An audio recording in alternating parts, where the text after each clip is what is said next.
यही कि राम नाम से हर कठिन कार्य सरल हो जाता है। ध्यान से देखो,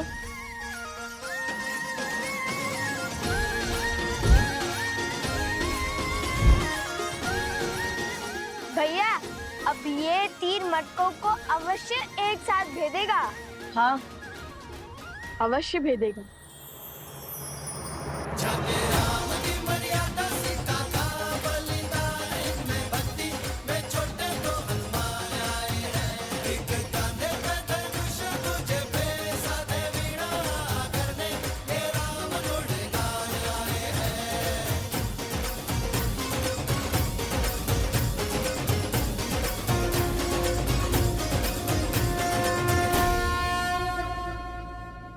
हमारे मित्रों को हमारी राम भक्ति पर संदेह है। जिस राम नाम से पत्थर भी जल पर तैर जाए, उसी राम नाम ने हमें दिशा दिखाई है।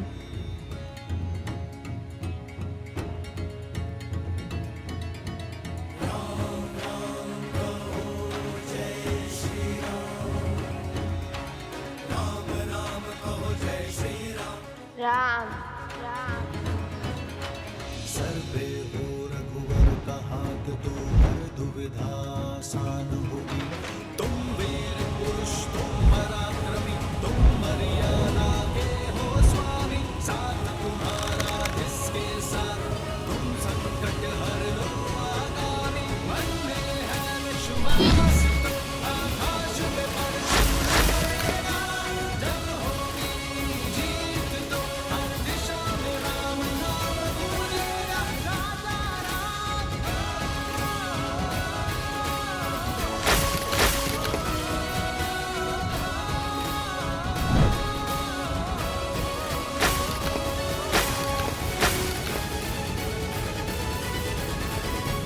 हे प्रभु,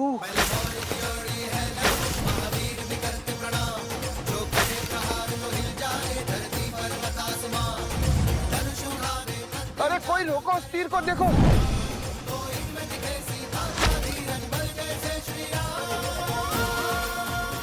ये क्या हुआ भ्राता?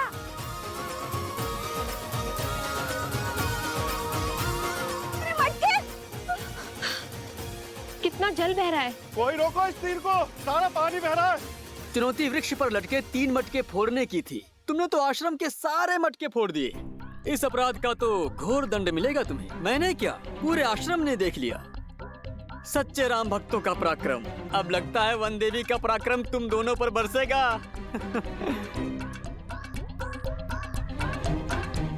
लव कुश, लो, आ गई तुम्हारी माता। अब आनंद आएगा। अब क्या उत्तर देंगे माता को?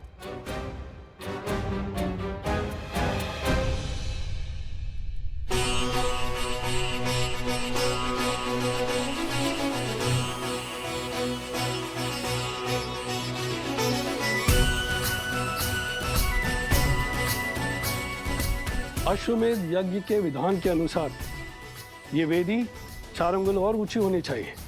कुंड तक 21 सीढ़ियां होंगी, सभी 7-7 अंगुल की।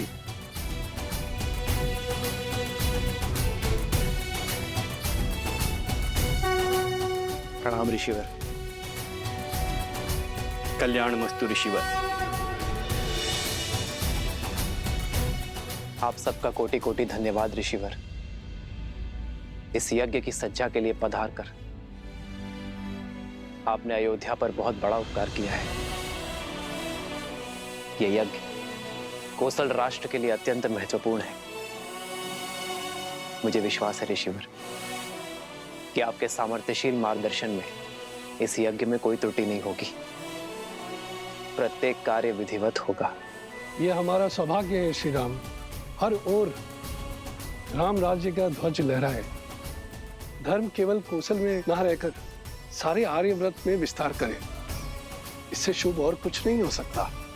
और ये हमारी सेवा नहीं, पावन तपस्या है। इसमें भाग लेना ही स्वयं में एक तीर्थ है। मानचित्र राजन, ये यज्ञ वेदी का मानचित्र है। इसमें हर वेदी पर भगवान विष्णु के चरण चिन्ह बनाए जाएंगे।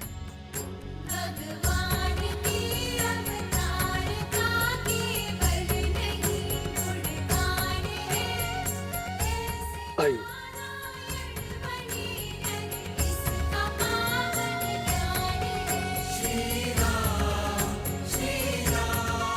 और यहाँ विराजमान होंगे यजमान अर्थात आप, और वहां आपके वामंग में महारानी का स्थान होगा।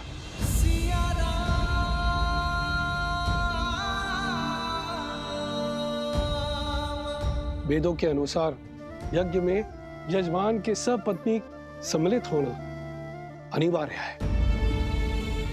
बिना युगल आहुति के न यज्ञ पूर्ण होता है और ना ही उसका फल मिलता है।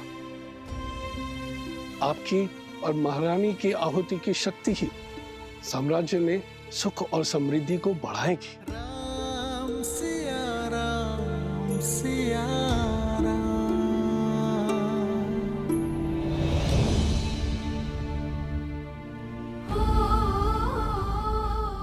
देख रही हो वनदेवी, उत्पात चरण पर है। इन्होंने आश्रम के सारे मटके फोड़ दिए। इतनी दूर से जल लाए थे, सारा जल बह गया।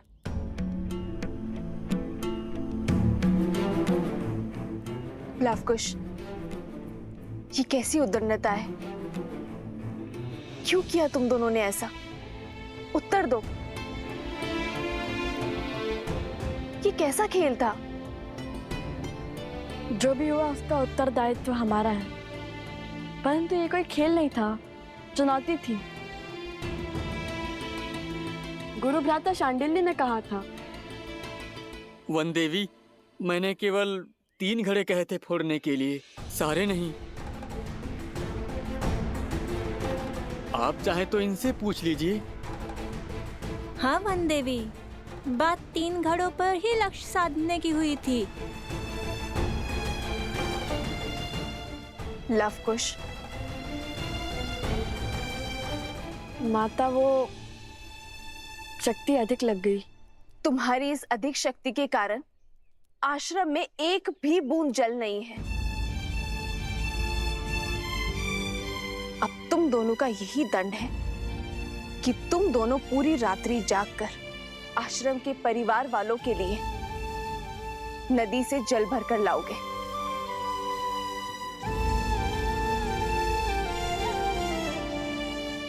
समझे?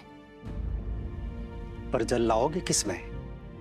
सारे घड़े तो फूट चुके हैं। अब पहले तुम्हें कुम्हार के पास जाना होगा और नए घड़े लेने होंगे।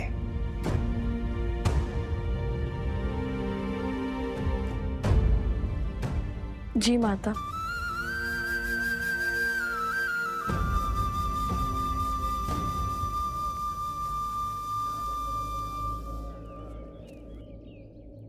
आप चिंतित ना हो देवी।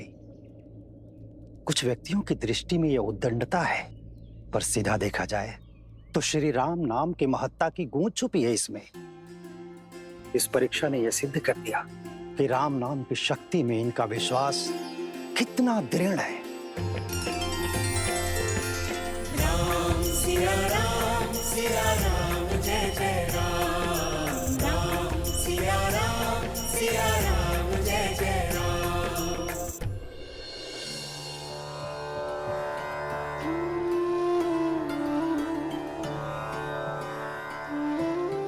ये लो, ये भी ले जाओ। हम तो केवल 3 जीव हैं। इतने अनाज की आवश्यकता नहीं है हमें, इसे सब में बांट दो। और वैसे भी आश्रम पर जो संकट आया है उसके दोषी मेरी संतान ही तो है। किंतु ये कुमुदनी, ये कोई उपहार या उपकार नहीं है, मेरी क्षमा याचना है।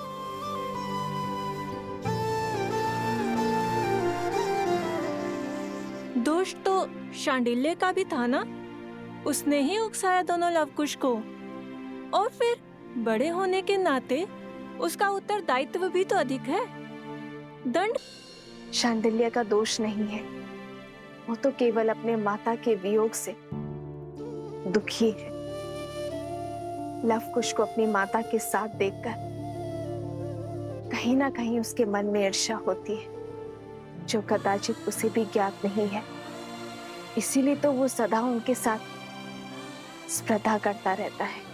ये लव कुश का कर्तव्य है कि वो शांडिल्य के दुख को समझे, उसे सहानुभूति दे और प्रेम से उसे अपना मित्र बनाए। एक बात कहूँ वन देवी, जितनी कठोरता के साथ आप लव कुश को जीवन का पाठ पढ़ाती हैं, वैसे कोई भी माता अपनी संतान को नहीं सिखाते। आप तो उन्हें ऐसे सज्ज कर रही हैं जैसे उन्हें कहीं का राजा बनना है।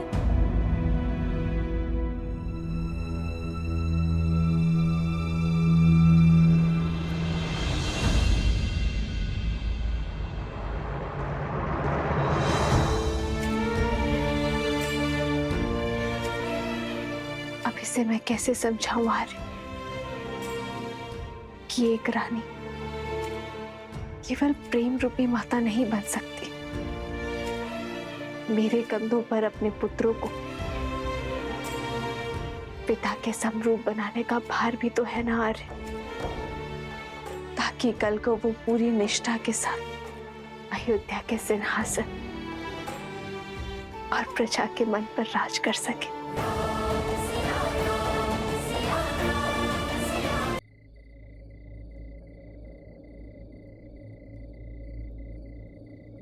राम। आचार्य,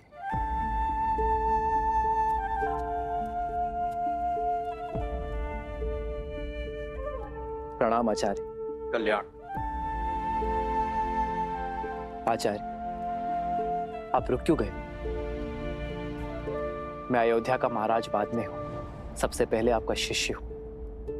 मेरे समीप आने के लिए आपको किसी शब्द या अनुमति की आवश्यकता नहीं है। पधारिए। कहिए आचार्य, क्या आदेश है? आपके आने का मंतव्य क्या है? विराजी। नहीं राम, तुम्हारा कर्तव्य केवल राज्य की सीमा का विस्तार ही नहीं है, तुम पर राज्य की स्थिरता, शांति, सुख और समृद्धि का भार भी है। और ये वनवासी सा जीवन इस समस्या का समाधान नहीं है वत्स। जानता हूं गुरुवर, इसलिए तो अश्वमेध यज्ञ करवा रहा हूं। यह जानते हुए भी कि बिना पत्नी के यज्ञ संपूर्ण नहीं हो सकता। राम, इस राज को एक सक्षम राजा ही नहीं, सर्वश्रेष्ठ पुत्राधिकारी भी चाहिए। ये भी तुम्हारा ही कर्तव्य है, और उसके लिए तुम्हारे साथ तुम्हारी अर्धांगिनी का होना अनिवार्य है। कहो, क्या होगा इस समस्या का समाधान? क्या दे पाओगे अयोध्या राज को उसकी महारानी?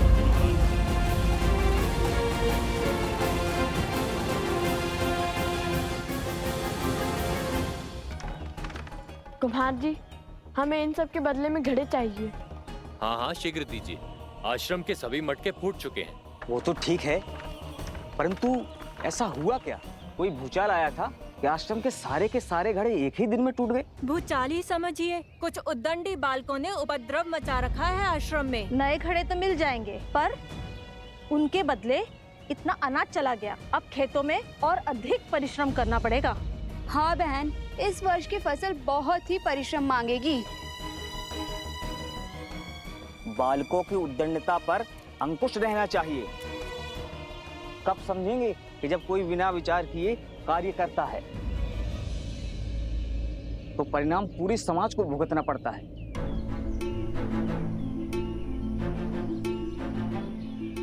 भूल हो गई, आश्रम की बड़ी हानि हो गई।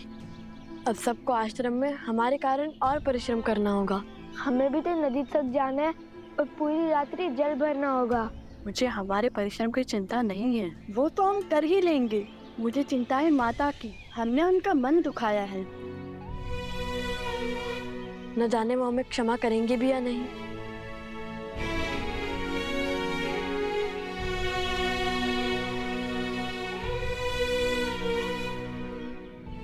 नन्हे बालक हैं। आश्रम के बाहर कैसे जाएंगे? उद्दंडता की है तो दंड तो भुगतना ही पड़ेगा। आश्रम की सीमा को लांघकर घनघोर जंगल में जाना पड़ेगा।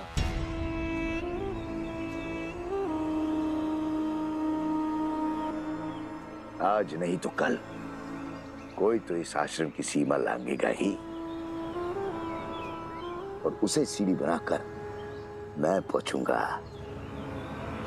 सीता तक।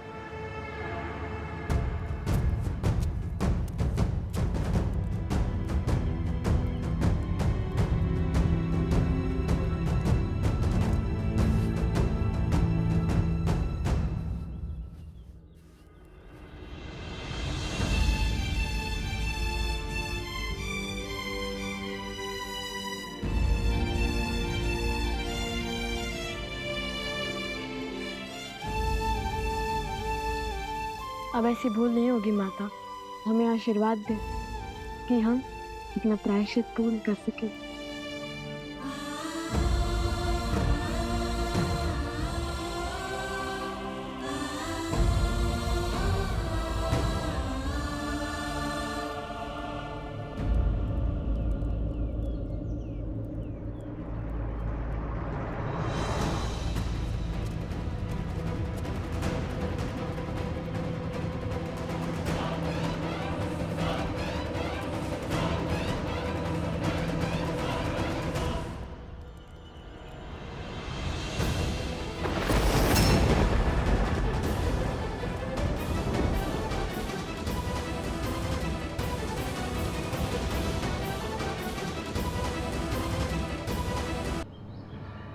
अर्थात ये दोनों बालक सीता और राम के। अद्भुत, अद्भुत।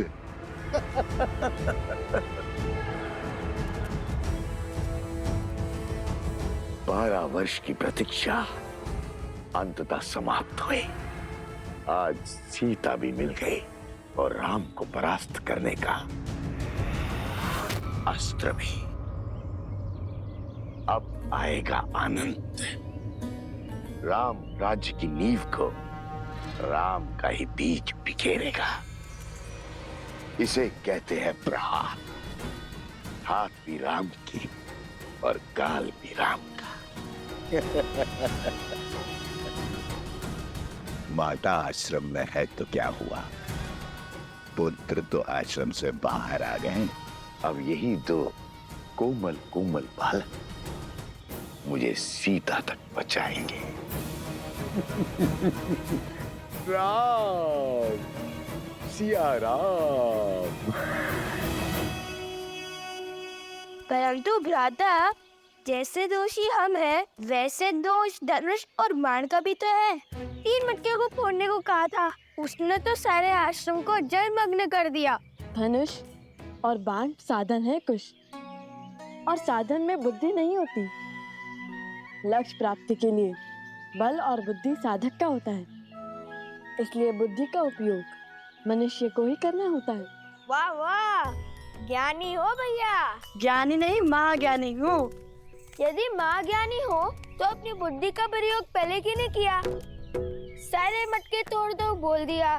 क्योंकि हमारा मार्गदर्शन राम नाम ने किया था कि लक्ष्य कैसे साधें, और लक्ष्य साधने के लिए शक्ति उतनी ही लगनी चाहिए जितनी उसकी आवश्यकता हो। और यही सीख श्री राम का नाम लिखे बाण ने हमें बाद में दी है। मार्ग तो वो बताते हैं, हम तो केवल अनुभव से सीखते हैं।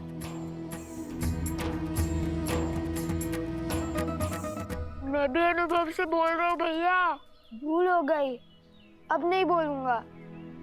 दंड मिलता है मेरे बोलने से। माता ने हमें दंड कष्ट देने के लिए नहीं, ज्ञान देने के लिए दिया है, ताकि हमारी बुद्धि का विकास हो सके।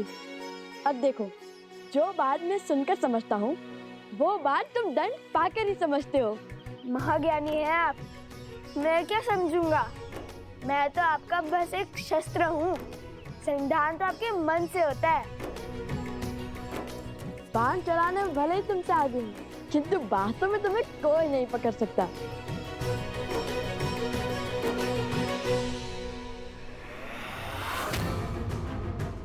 सीता तक पहुंचना है तो उसके पुत्रों को वश में करना होगा। आपके उत्तराधिकारी धर्म और कर्तव्य के पथ के लिए सच हो रहे हैं आर्य। दोनों जितने नटखट हैं उतने ही पराक्रमी भी हैं। अपने पिता की मर्यादा और पूर्वजों के मान का भार उठाने के लिए शीघ्र ही तैयार होंगे आपके लवकुश।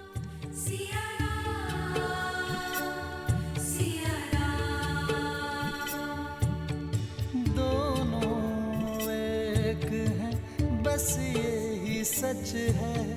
राम लक्ष्य और राम ही पथ है। विरह की आग में जले सिया राम। एक है तन और एक है प्राण। इस राज को एक सक्षम राजा ही नहीं, सर्वश्रेष्ठ उत्तराधिकारी भी चाहिए। क्या दे पाओगे अयोध्या राज को उसकी महारानी? आपको तो भोजन खिला दिया है, किंतु हमारे दोनों पुत्र भूखे होंगे और कुश को तो बहुत अधिक भूख लगती है आर्य।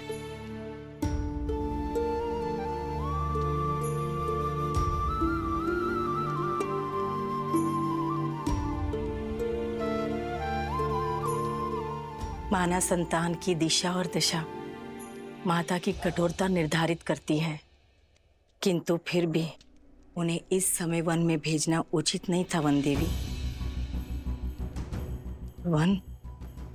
वन पशुओं से भरा है, उस पे असुरी शक्तियां। लवनासुर अवश्य मर चुका है, परंतु अभी भी असुरी शक्तियां आश्रम के चारों ओर मंडरा रही है, अवसर की प्रतीक्षा में।